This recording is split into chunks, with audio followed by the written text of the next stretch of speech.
सर्वसामान्यांच्या हक्काचा आवाज जागर जनस्थान।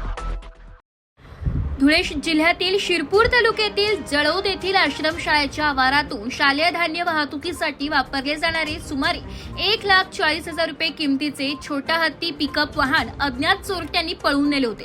या प्रकाराची दखल घेत शिरपूर शहर पोलीस ठाण्यात तातडीने गुन्हा दाखल करण्यात आला। त्यानंतर पोलिसांनी तपासाची चक्रे अत्यंत वेगाने फिरवत गोपनीय माहिती आणि परिसरातील सीसीटीव्ही फुटेजच्या आधारे जुने भामपूर परिसरातून 2 आरोपींना शितफीने ताब्यात घेतलाय।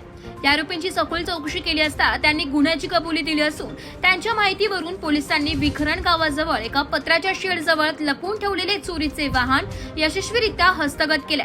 धुळे जिल्हा पोलीस अधीक्षक आणि वरिष्ठ अधिकाऱ्यांच्या मार्गदर्शनाखाली शिरपूर शहर पोलिसांनी केलेल्या या तत्पर कारवाईमुळे गुन्हेगारांवर मोठा वचक निर्माण झालाय। जागर जनस्थानसाठी रूपक बिरारी, धुळे।